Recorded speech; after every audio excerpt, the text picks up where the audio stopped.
Muy bien, la segunda ley de Newton hace la relación entre masa y aceleración.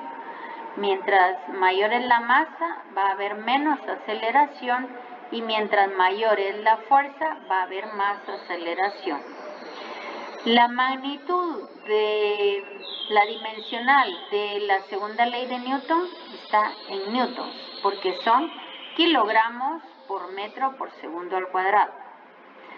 Así como hicimos en la primera unidad, nosotros vamos a hacer un diagrama de cuerpo libre y a encontrar las fuerzas que actúan en determinado cuerpo.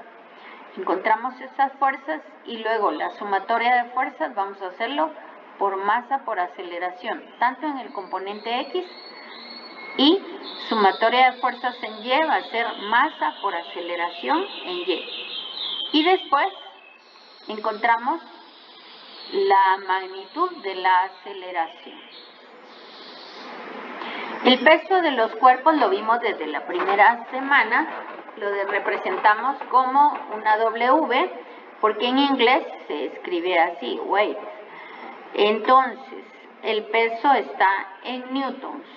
Por favor, masa por aceleración, el peso también está en newtons.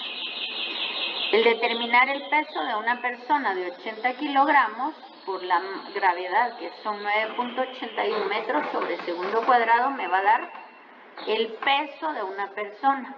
Es decir, cuando nosotros nos subimos a una balanza, lo que nos está diciendo la balanza son los kilogramos de la masa de nuestro cuerpo, no nos está dando el peso. Tenemos un ejercicio acá en donde debemos calcular una masa de 10 kilogramos a la que se le aplica una fuerza de 15 newtons. La segunda ley de Newton me dice que es fuerza igual a masa por aceleración. Despejo aceleración y obtengo que la aceleración es 1.5 metros por segundo cuadrado. Aquí tenemos un segundo caso. Una masa 1 que tiene una tensión. Esta tensión de este cable es la misma tensión de la masa 2. De manera que en la masa 2 nosotros vemos que es igual al peso de la masa 2. Entonces, muy interesante que veamos esto. Hagamos un análisis de este objeto. Si analizamos la masa 1, decimos que la tensión es igual a la masa 1 por aceleración. Ahora analicemos la masa objeto 2. El peso menos la tensión va a ser igual a la masa 2 por aceleración. Esta tensión en ambas masas es la misma. Por eso sustituimos, en vez de tensión, masa 1 por aceleración. Factor común aceleración. Y como lo que estamos buscando es la aceleración, pasamos a dividir masa 1 más masa 2. Y entonces nos queda que la aceleración es 3.27 metros sobre segundo al cuadrado.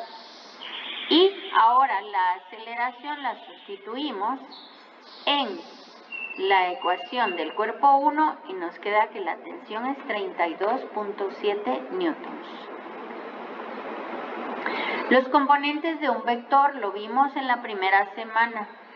Un vector tiene un componente proyectado sobre X, que va a ser el coseno del ángulo, y proyectado sobre Y va a ser multiplicado por el seno del ángulo. Muy bien. Ahora, ¿qué pasa si nosotros tenemos un vector en 3 dimensiones? X, Y y Z. En este caso, en X tiene componente 1, en Y tiene componente 2 y en Z tiene componente 4. Acá tenemos otros vectores en donde Z es negativo, entonces el objeto no está hacia afuera, sino como que está hacia adentro del plano.